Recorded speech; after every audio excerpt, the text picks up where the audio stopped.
Hi everyone, Deborah here, CEO of the RegTech Association.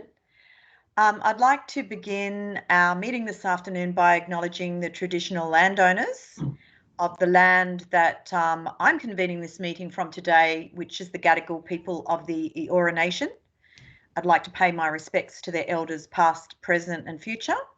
And in fact, I'd like to extend that welcome to all of the lands on which we're meeting today, which is many and varied, as we've just been going through. We've got people on the line from Sydney, from Sweden, from Western Australia, from Canberra. So welcome to everyone. Al, you can start recording now. Thank you. Just a few brief words about RegTech Open for Business. We started this series of sessions some 7 or 8 weeks ago as the COVID crisis was biting, and we really needed a way to send a strong and clear message out that RegTech was indeed still open for business, and that this was no time to be putting regulation and compliance on the back burner. In fact, quite the opposite. We need to make sure that we're elevating these conversations. But as we've traversed over the many topics over the last couple of weeks, some of those have really been about survival tips, helping people through crisis in terms of if you're an entrepreneur.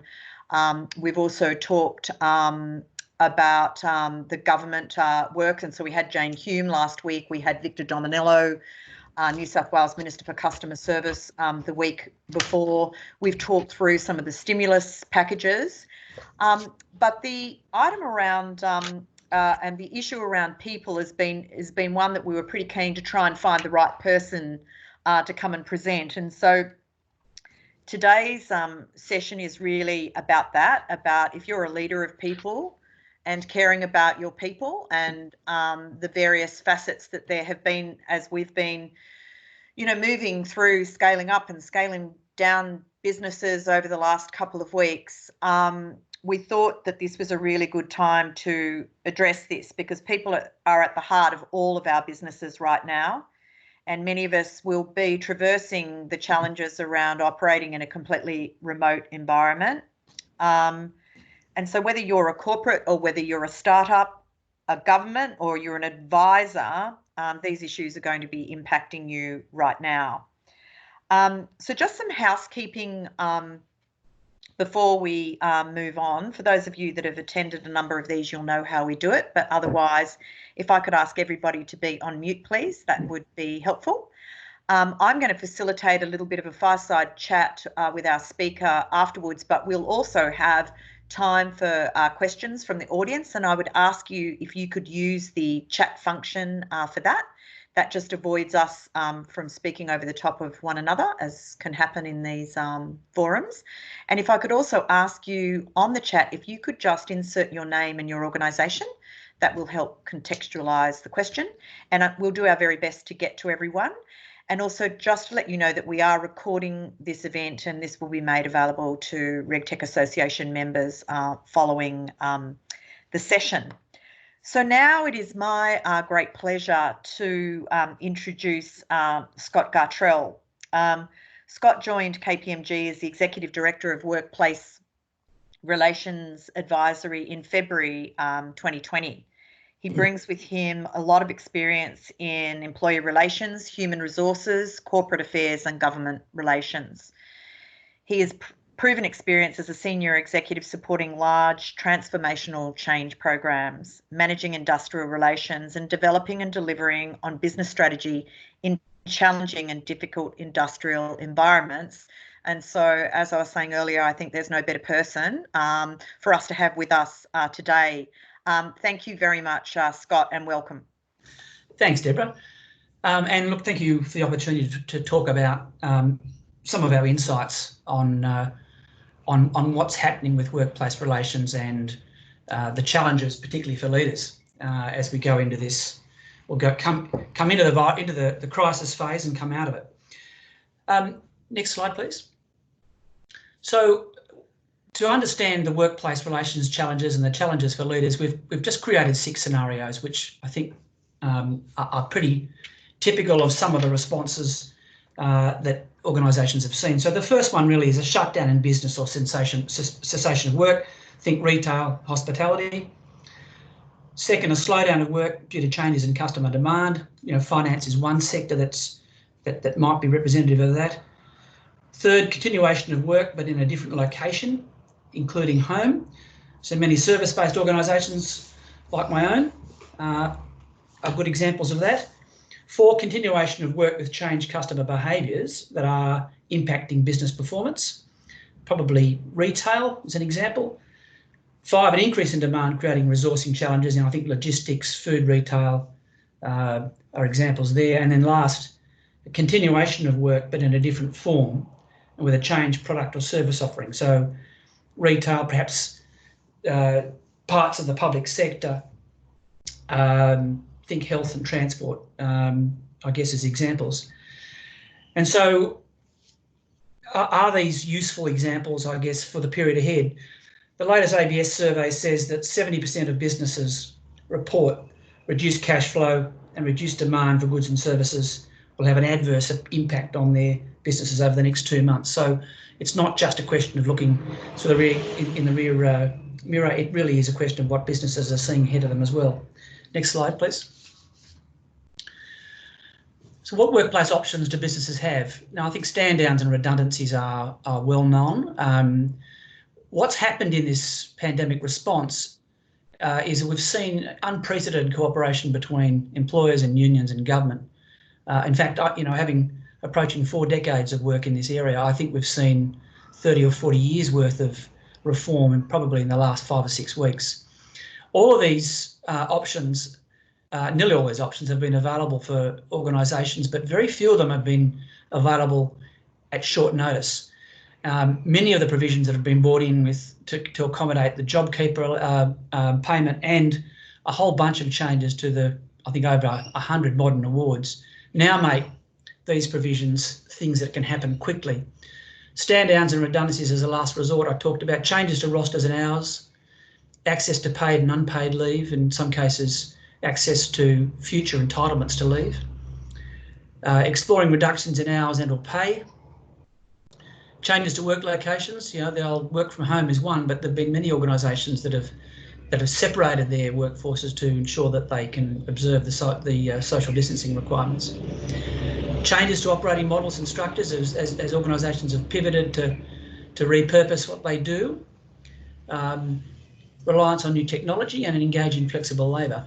So that's a bit of a menu of options. And as I say, the key difference today versus even 6 weeks ago, 8 weeks ago, is that most of those things are now accessible in 24 hours as opposed to sometimes weeks or longer.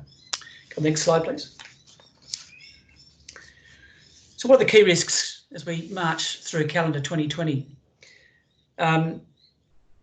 Rapid and ongoing change to modern awards and the Fair Work Act. I think we can expect to see, almost every day I'm seeing new provisions coming in to modern awards, and that the Fair Work Commission on its own initiative looking to respond to some of the tension points in the system. Workplaces flexing up and down as markets continue to respond to volatility. So no V-shape, U-shape recovery, but W or something akin to that. Staying connected with stood down or remote working employees is absolutely critical for the future, and I'll talk about this in a bit more detail later on. But I guess my point with this one is that the way that we manage these very difficult decisions with respect and equity will really be critical for organisations looking to get a dividend from having employees keen to get back to work as we climb out the other side of the crisis. And then lastly, new leadership approaches required, an adaptive style with an open mindset. And when we look at this, we really look at 4 key areas of focus during these volatile times. The first, leaders focusing on our people, their wellbeing, performance and productivity. Second, on our clients, ensuring that there is business continuity. Thirdly, on shifting business and social contexts, continuing to anticipate and adapt as we live in a volatile time. And then lastly, leaders focusing on themselves, on our capacity, on our resilience to lead in this environment. Next slide, please. So living with COVID-19, what are we doing to manage people?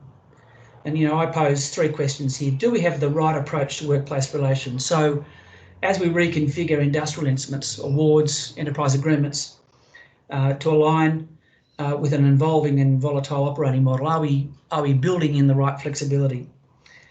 Are we shaping the organisation to cope for the future? Have we reduced our workforce respectfully, as I said earlier, with an eye on maintaining productivity and a cooperative outlook for the upturn?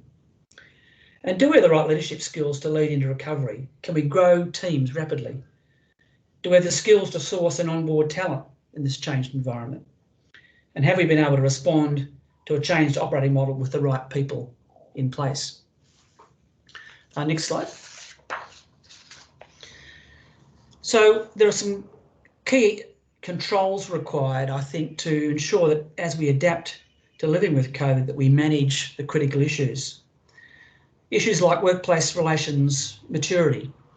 How mature is your workplace relations function to deal with the rapid and ongoing changes to workplace relations environment? Do we have the right governance in place? Is the capability and strategy there to be nimble and responsive as we navigate through this while mitigating reputational and compliance issues? Changes to ordinary hours of work and remote working. What controls are in place to monitor impacts on pay if people are working outside their ordinary span of hours or working remotely with little supervision? And I think we've all either know of or experienced the sort of interchangeable nature of home life and work life. If we've pivoted product and service offerings, are there sufficient controls in place to ensure that whatever obligations we have under industrial instruments are being complied with?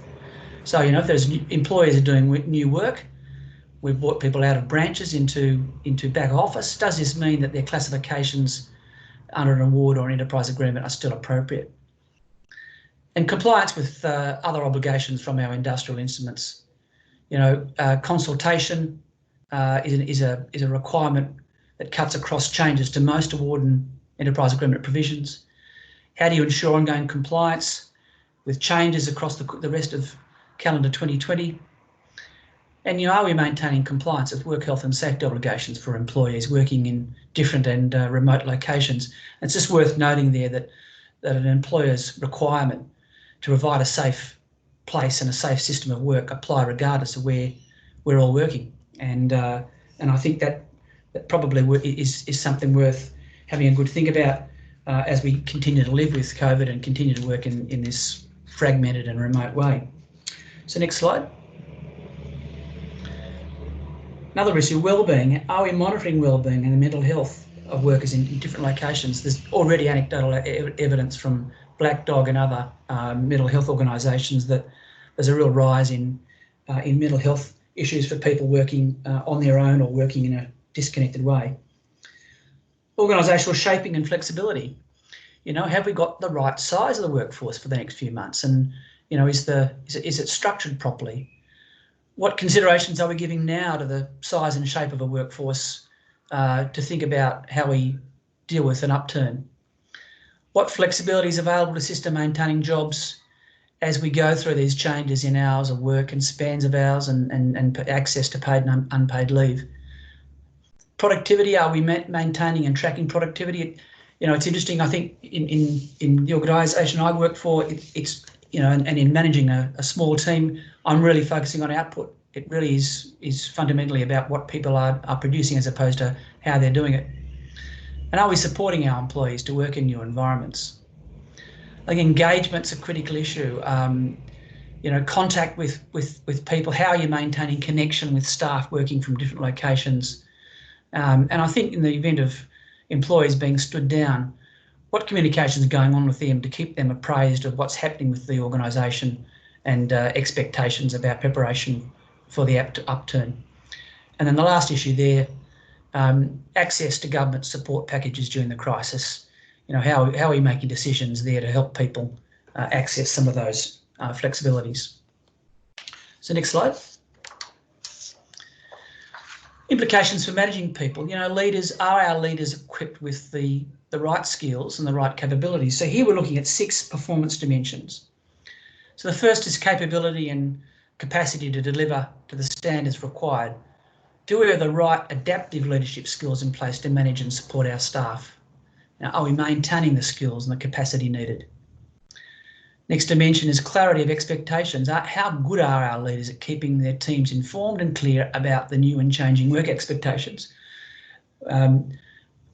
Many organisations now are looking at moving from remote working to some sort of partial remote working, partial access to workplaces over the course of May. This is going to be a key issue to make sure people understand what some of those expectations are and start to plan. Evaluation of actual performance. You know, how are we doing that? Are leaders checking in on the effectiveness of different work locations? What sort of regular check-ins are we doing with staff?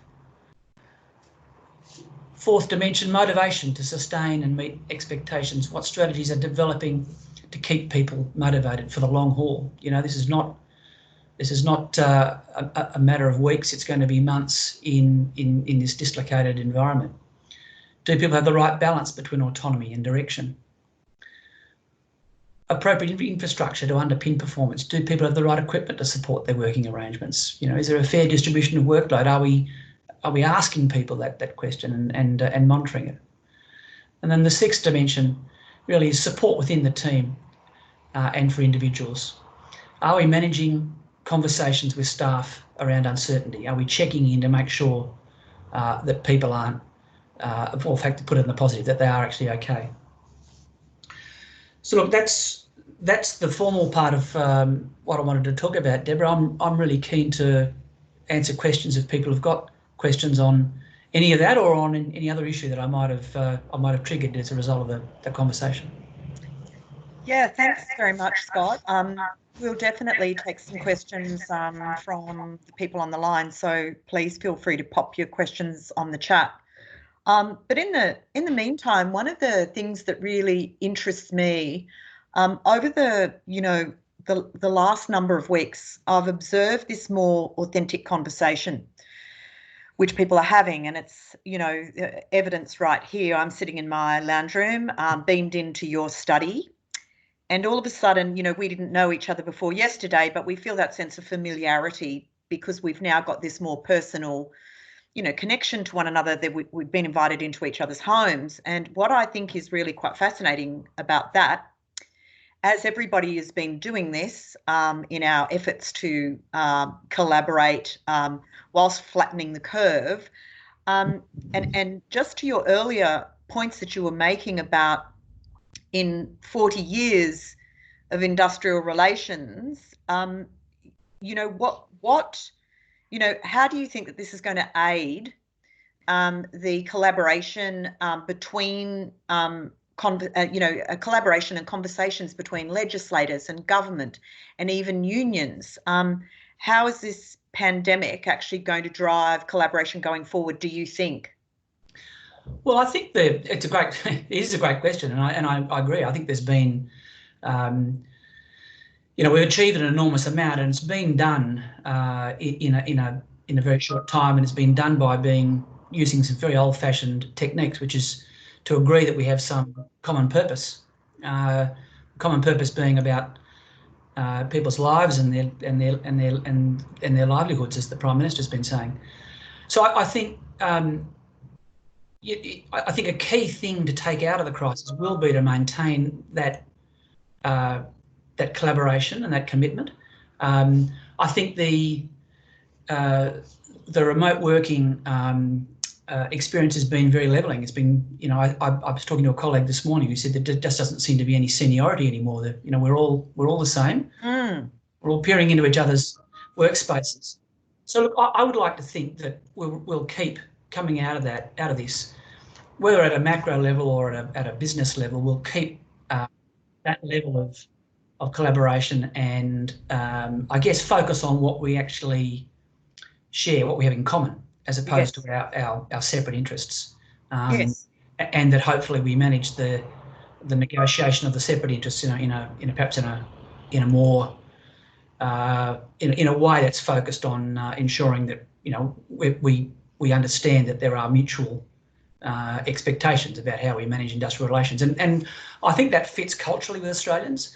I think, you know, we are looking we are looking for people to be looked after in this process, and I think already I've seen at the political level attempts to bring up some of the harder elements of industrial relations reform. I've seen them hosed right down by political leaders saying, no, this is not the time for that. So yeah, some good signs. Oh, that's good.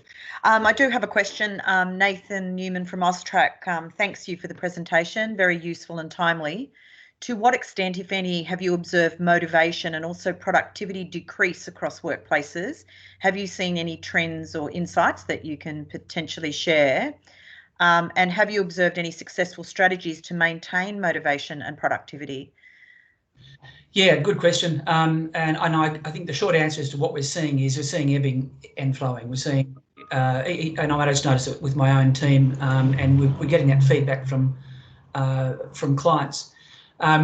So I think if I looked at the tools we're deploying ourselves, we're engaging in regular catch-ups with people where we're not ringing in to talk about tracking work and output. We're ringing in to say, how are you going?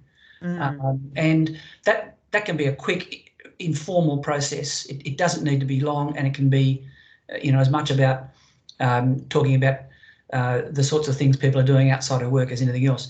The second thing we're trying to do is to share as much information as possible about what we're seeing with both, if I personalise this and talk about KPMG, what are we seeing in terms of our own revenue? What are we seeing in terms of our own pipeline? What are we seeing in the conversations we're having with clients? What are they sharing with us? The information coming back to us really matches those scenarios, I have to say, that I looked at the beginning. They're pretty accurately modelling what's happening in the economy. So I think those are the techniques that we're using in the main, and we're looking to try and have a bit of fun with people when we are connecting. So it is actually recognising that it's actually pretty tough.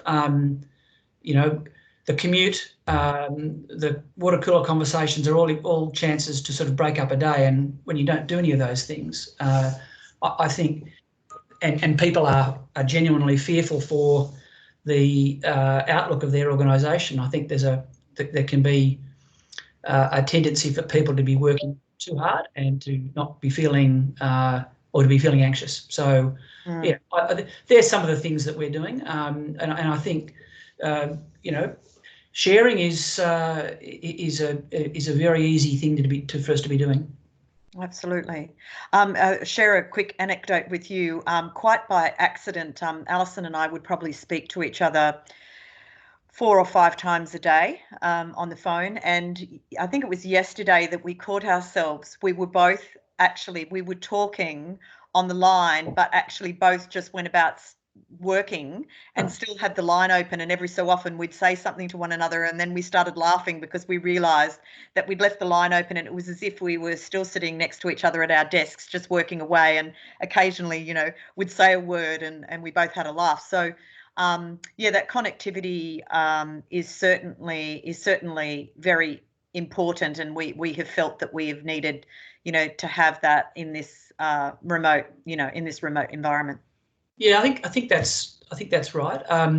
We've been connecting with our UK business, who have been doing a lot more work on what they call refuse to go back, and it's sort of a shorthand term for questioning, not just questioning the way that we've been working and the way that we've been connecting with people and clients. Yes. And so we're really looking at our work pattern as being around 3 hubs. We think we've done some surveys of staff, and there's just overwhelming positivity about working from home, but people want the capacity to be able to hub from home, hub at work, and in our case to hub on our clients' premises when that's required. So I think that that was certainly in terms of our organisation. I just can't see a return to how we were working, and I think that the other dimension of that is the move to agile working is completely disrupted by the requirement for social distancing. We just can't have the numbers of people in workplaces that we've had. Yeah. So there's another interesting question around, I think, about performance that comes into play. So, and there'll be some organisations no doubt on the call now. How can you measure performance of your team members, perhaps around, you might have two team members that are doing similar roles, but actually the challenges of working remotely and working from home, someone that has kids, for example, and maybe someone who hasn't got kids, so that a distribution of the workload, but then how do you performance measure around that during this challenging time? How should we be looking at that or thinking about that? I think over the medium term is how we've got to look at that. I don't think we can be measuring people, daily, weekly, because I think you're dead right. There are different circumstances. I have team members with primary school age kids.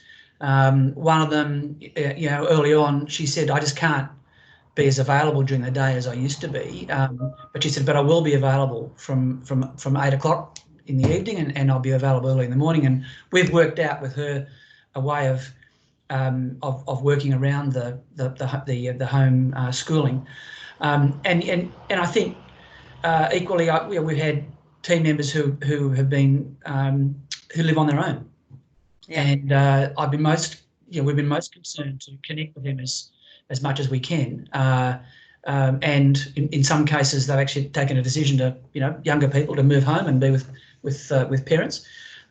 So my first answer is I don't think we should be measuring these things over the short term. I think we've got to trust people.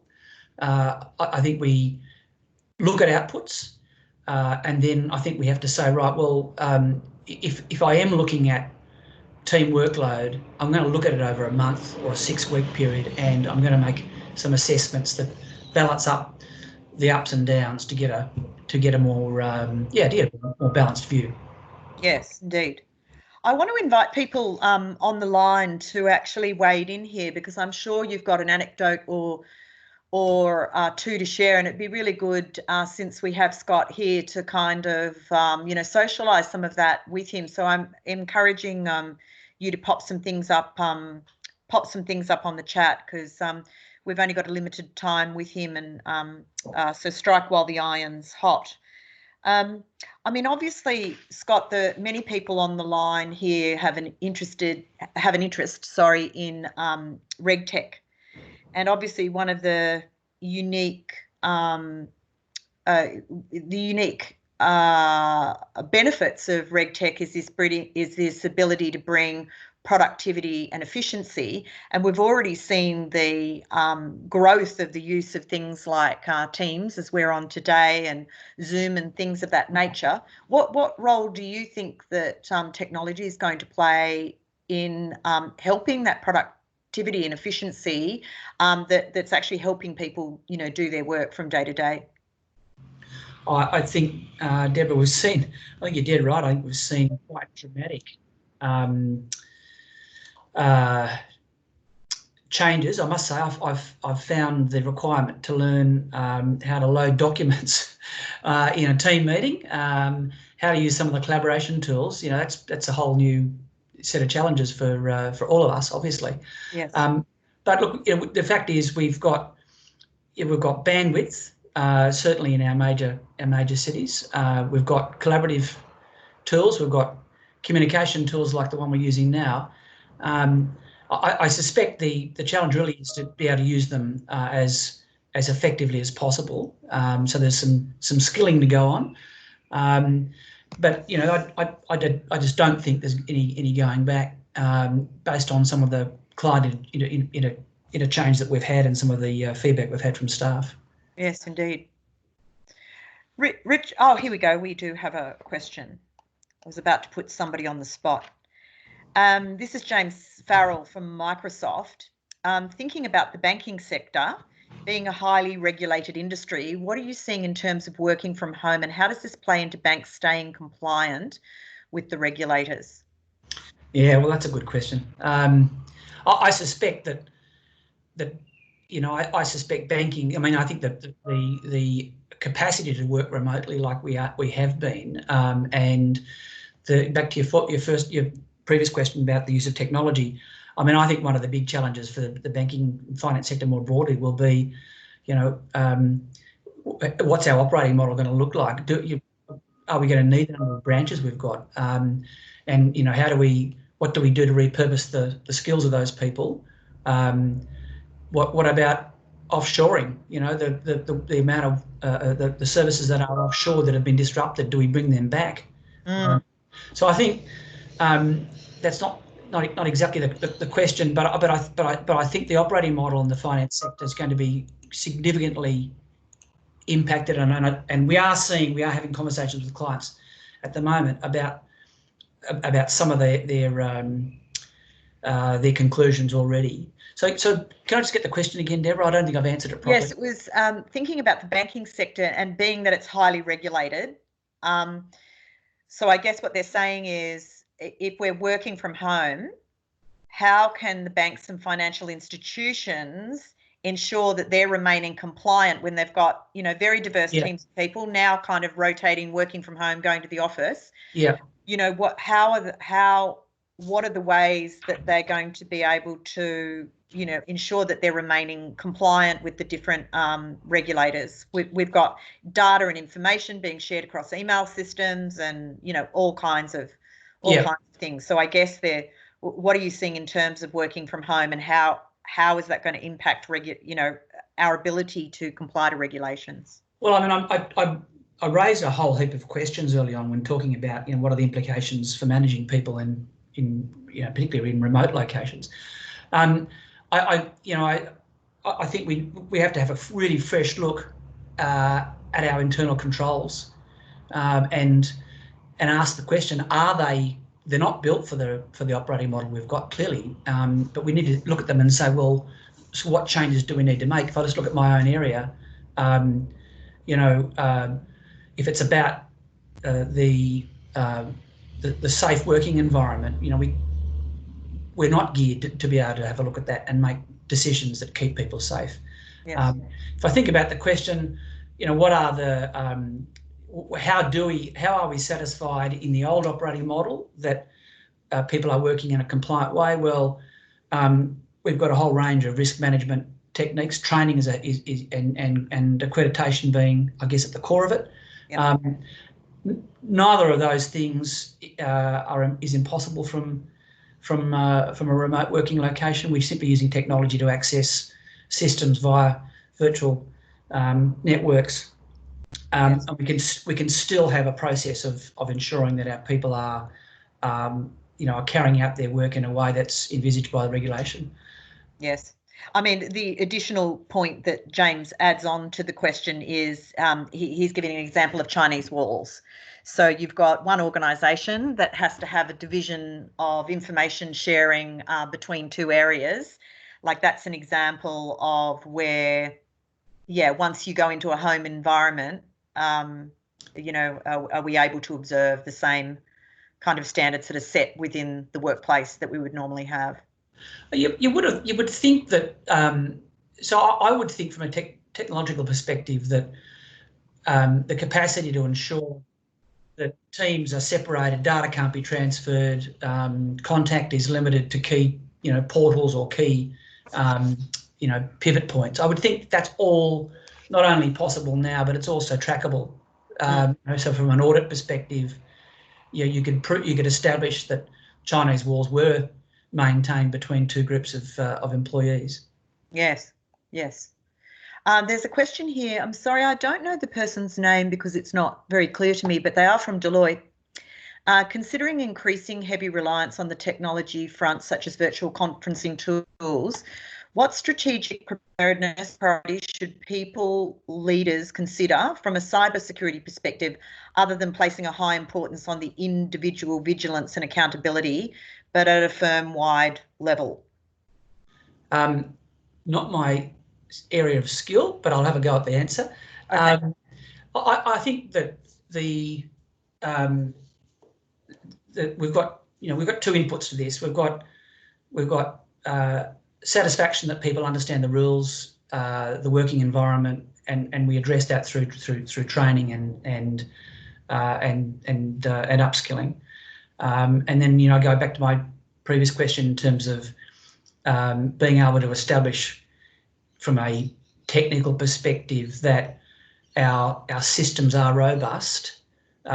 People's behaviour already, when we were working in an office environment, we had a whole way of alerting people to, you know, safe ways of working online and the sort of behaviour that we see online to avoid. I mean, that's all infinitely doable from a remote in a remote context. I think where there's difficulty is that we've sort of outsourced,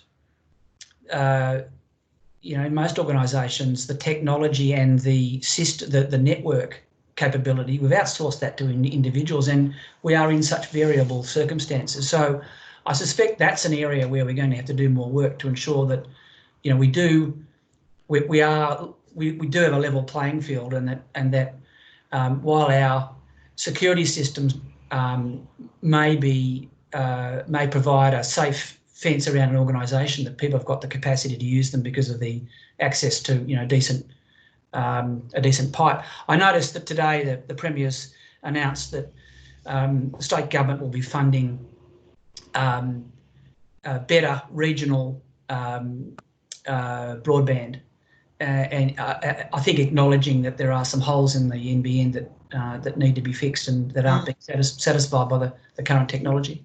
Yes, indeed. There's some insights here from Naomi Burley from the GRC Institute.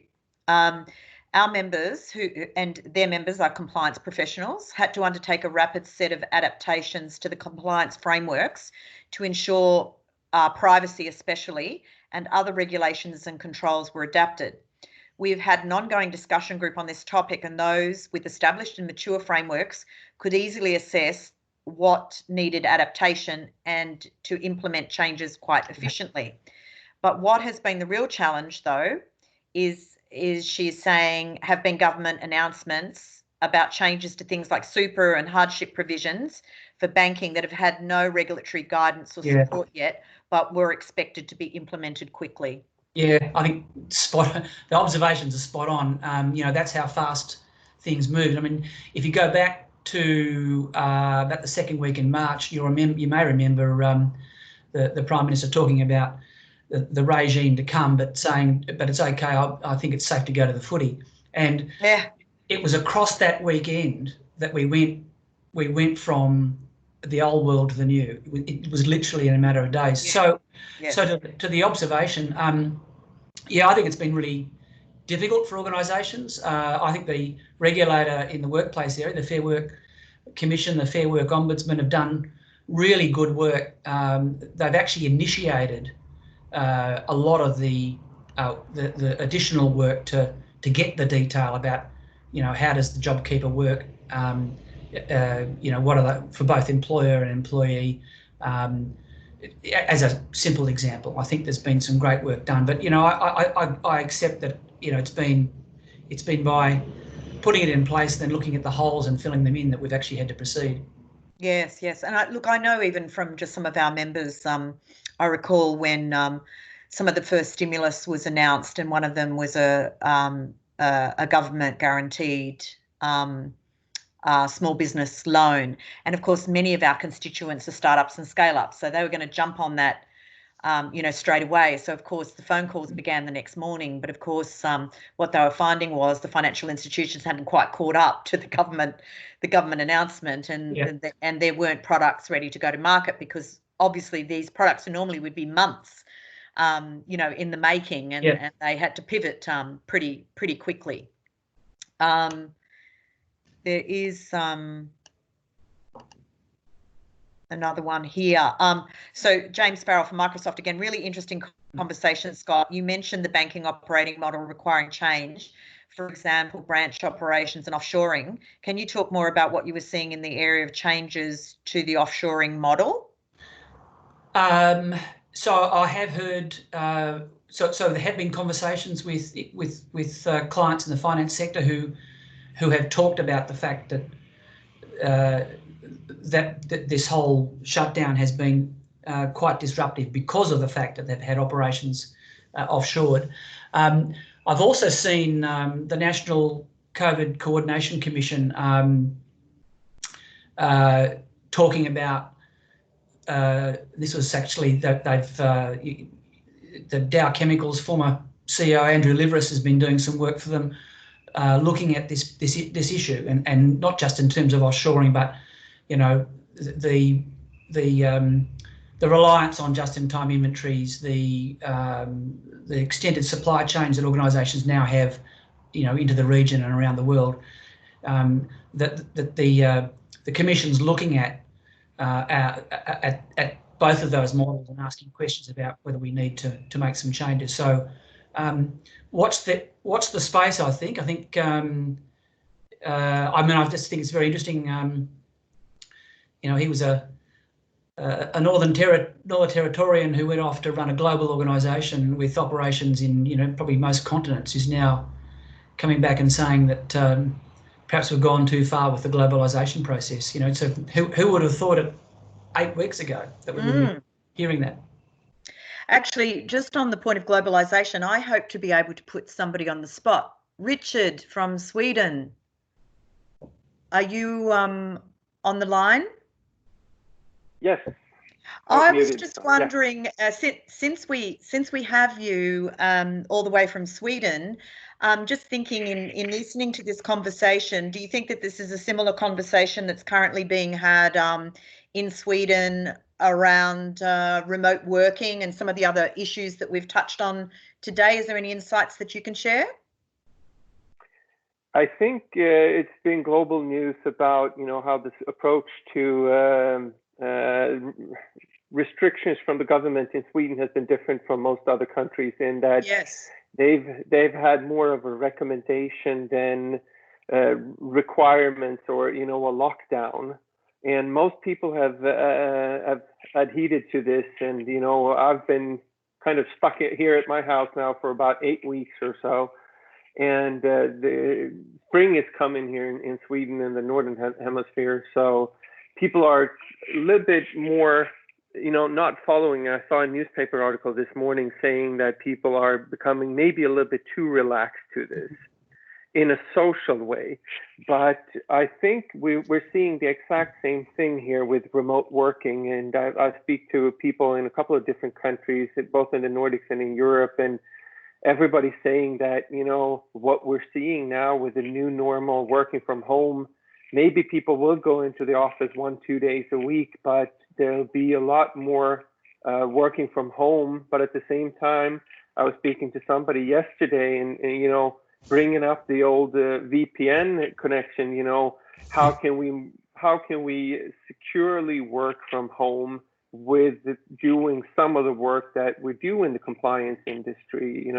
Some of the reports, some of the data that we're looking at maybe is not securely handled or enough securely handled, just being openly on an Excel sheet or something like that. There will be need for more secure apps, more secure ways of working with different parts of our industry in the future. Yeah, for sure. Thank you, Richard. And sorry I put you on the spot there, but I thought that since we had you dialed in, we should learn from that. So no Naomi from GRC Institute again. One of the key challenges has been being able to identify people without being able to see them in person. And so vis-a-vis, if you think about a couple of weeks ago, we were watching people like queue around the block at social services or Centrelink, as it's known in Australia. That was about, IDing people. And Naomi's saying, without being able to see them in person and keep adequate records of the conversations for AUSTRAC and fraud purposes. And many organisations didn't have the digital storage capacity for the volume of transactions and the record keeping required, which is also an interesting learning. So I must say that I hadn't actually thought about that, but there's a challenge that's been thrown up, is whether people have actually got the capacity for all of this, new digital record keeping. Yeah, I mean, I think that's spot on, and it's back to the point I made earlier on about we've outsourced equipment and connections to employees, and people have got in place what they've got in place, and so there's a real, I think there is a requirement for us to look at in the event that we agree that this is ongoing. It's certainly, by any measure, we're looking at a 1.5 to 2 year process as a minimum, and so. I think there is an obligation to on organisations to look at how they actually bolster some of these things, or perhaps the way that we actually allow people to work quite differently. So people in I've had one of my people in a share house who say it's dangerous to be working from home. So once we move back into a different environment, I think we'll see people varying their work habits, some having a limited amount of time in the home hub and some having optimising the amount of time in the home hub. Yes. Nathan from Austrac, again, one more question from me. Are these workplace changes like outsourcing, increased working from home, potentially bringing back of offshore businesses to Australia, etc.? Do we think they're a flash in the pan? Or will we be back to the same approach in 2 to 3 years, or do you think that they are enduring? So these the new normal. Well, I think if I look at businesses and their operating models, there's no question that we see changes. This in-house offshore choice, I think, is something which we've seen going backwards and forwards. All I can say at the moment, I think, is that there is a view that the operating models of some organisations have been so disrupted by having the outsourced back office in particular that they won't run that risk again, and that secondly, in the event that it was done for cost reasons, that other changes to operating models are bringing such significant cost savings that perhaps it is a level of protection that they want to retain. So that's sort of on the one hand and on the other answer. But I see this being at least a medium term trend. Right. And Naomi from GRC Institute actually says here, which is good news for RegTech because this is one of our areas, but it really makes a case for pushing forward a much more robust digital ID framework that is being able to work out quickly that people are who they say they are, and being able to do that quickly and efficiently. And just my previous example of the Centrelink example, that is how not to do it. Yes, indeed. We probably got time for one last question. Ben Hobby from iTree, they're an Australian RegTech company. Very thought-provoking conversation. Oh, he didn't have a question. He just wanted to say thank you. Sorry. He just wanted to say thank you, Scott, and thank you to me. So sorry, he just saying that it was thought-provoking. Well, that's really good because that's what these sessions are meant to do. And the issue, Scott, too, about mental health, you touched on that before, and it's a good reminder to us all to check in with people. We're actually offering for not just our members but anybody that wants to port in. We won't be running it this week, unfortunately, but we've run it every week for the last 7 weeks. And it's a 4:30 check-in on a Thursday afternoon, and anybody can join that. And it's just if people are feeling isolated or they just want to share, or they've got some resources or tools and tips that they'd like to share, we are openly inviting anybody to come to those sessions and just come and say hi to us and see what's going on. And a lot of the time they're just chit-chat about, homeschooling children and barking dogs and all kinds of stuff. But we are really wanting to stay connected because it is really, really super important. And I don't live on my own. I live with one of my adult children, but all the same, this feeling of being a little bit isolated is quite difficult. It is quite difficult. So I've found those sessions really, quite important for me just to remain connected with, with people. So that mental health thing is certainly very important. Yeah, it is. It was before the crisis. I know our WorkSafe type bodies in each of the states have been looking at their operating model and at their skill sets to be able to be better at dealing with mental health as opposed to physical health. Yes. So I think all that's happened is we've simply accentuated the focus on mental health and the importance of staying connected with people, watching out for the silent people, because the silent people tends to be, it's one sign that we do need to be doing more. And so do you have a bit of any crystal ball? I know that in New South Wales, certainly this week, we're starting to relax some more of the who's allowed in the home kind of things. What's your crystal ball telling you about a return to work? Because the advice still is stay at home if you can, unless you actually have to go to work. Yeah, I don't have much of a crystal ball. I can tell you what our thinking is, and that is that we see the return to work in 3 phases. We see a first phase commencing next week, where people who need to attend the work hub because of client requirements or don't feel safe working from home, that we open up part of the workplace for them to do that. When does the second phase start? I'd reckon early June we'll be starting to see a return to people being able to access our work floors, albeit in a very different way, given the social distancing requirements. Yes. And then probably a third phase, which really will be the ongoing phase, which is we're going to get a mix to suit our personal needs of work hub, clients, premises, perhaps, that people will start to work to and get into a bit of a rhythm, as the calendar year unfolds. And all of that, of course, is completely disruptable by outbreaks that where, as the Premier was saying this morning, the outbreaks where we know the source we're not concerned about. The outbreaks where we don't know the source are the ones that yes, we'll really need to respond to. Yeah, and I realise that you're not a disease specialist, but I'm just thinking about if we did have a second, people are talking about a second wave. If we did have a second wave, presumably we could react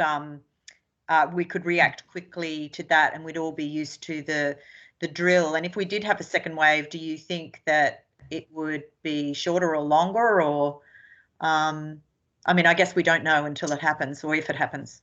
No, I can from a work-based relations perspective, I can say that what's absolutely critical is that the flexible, but both the government support and the flexibilities that have been made to our workplace relations instruments, all of those are going to need to use that term. They're going to have to snap back immediately. Yeah. And so I know there's an industrial relations working party of the National COVID Commission.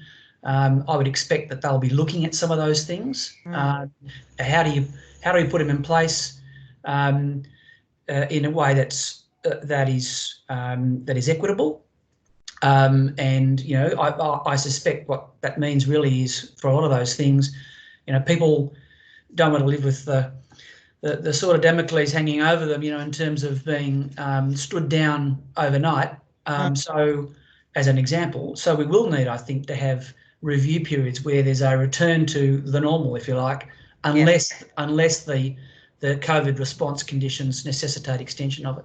Yes, there is actually a really good question here, and we've probably only got time for one more. But the good news is, if it's a burning question, I can feed it through to you for a response later. But yeah, sure. Given that a lot of our stakeholders are, in fact, small businesses, so small size, probably 5 people or less.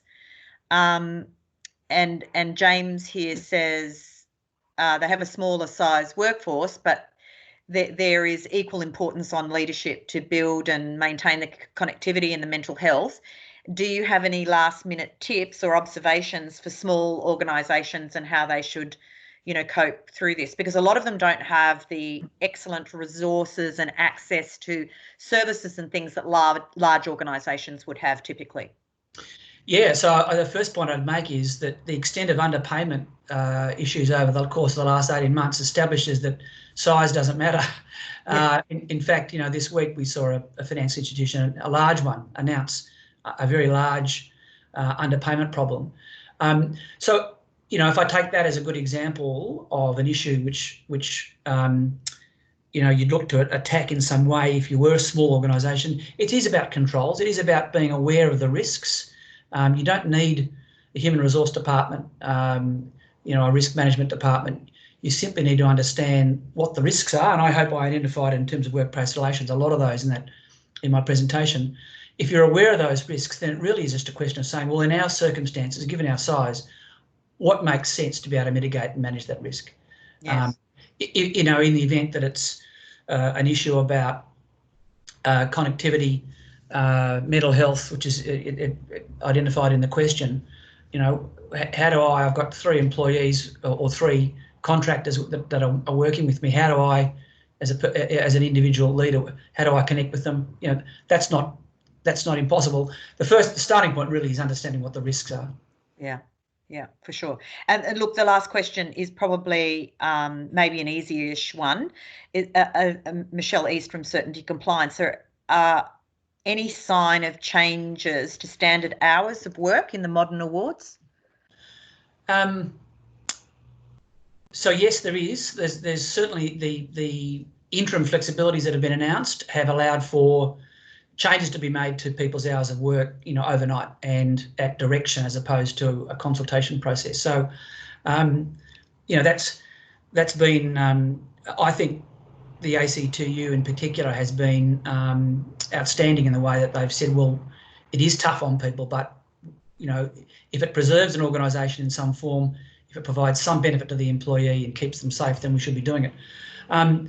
There's a real conversation happening now about what work looks like in the future, not just where we work, but how we work. And I think, we're already seeing, there's a span of hours issue for many of us working remotely, where, under most industrial instruments, you work ordinary time, ordinary hours of pay between 7 and 7, and outside that, there are overtime requirements. Well, we've seen changes to be able to say, well, no, that doesn't work. I need to be able to homeschool during the day, or I need to be able to go and do something during the day, and so I need to fragment my working time across a much longer period.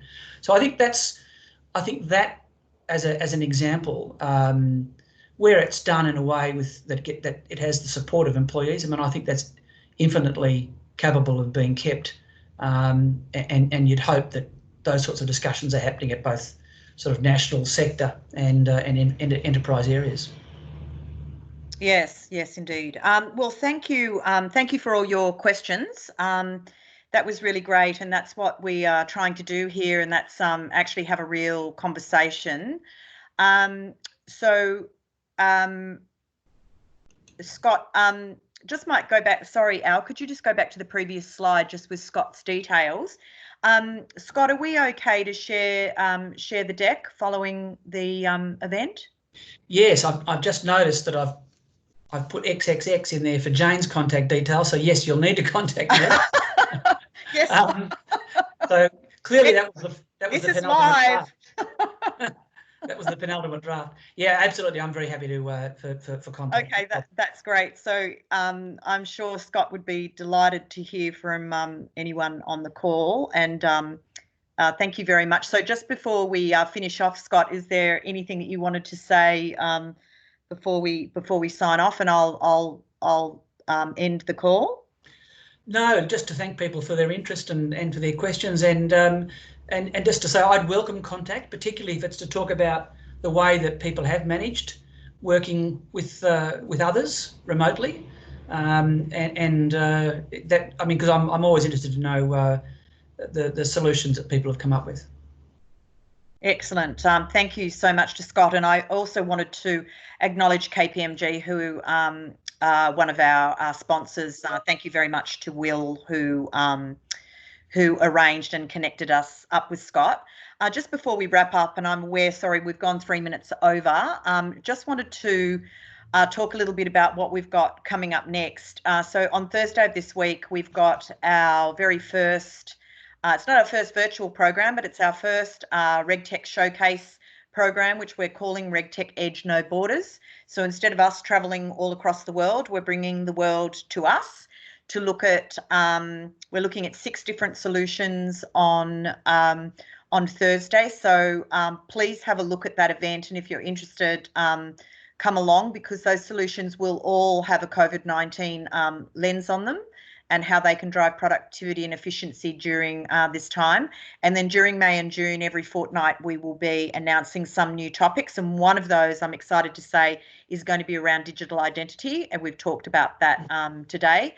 And I also just wanted to announce that on the 18th of March, 2021, we will be reconvening our postponed annual conference, Accelerate RegTech 2021, on the 18th of March. So if you wanted to mark your diary, you could do that. A quick shout out to Alison, who very ably changes all the slides for us and makes us look good on these calls. If you're not a member and would like to learn more, there is the slide. And last but not least, if you're wondering who we are, there we are. There are 150 organisations. If you'd like to meet any of them, get in touch with us and we can connect you. But other than that, I'll sign off now. Cheerio, everybody. Thanks very much for your time, and we'll see you next time. Thanks a lot. Thanks, Deborah. Bye.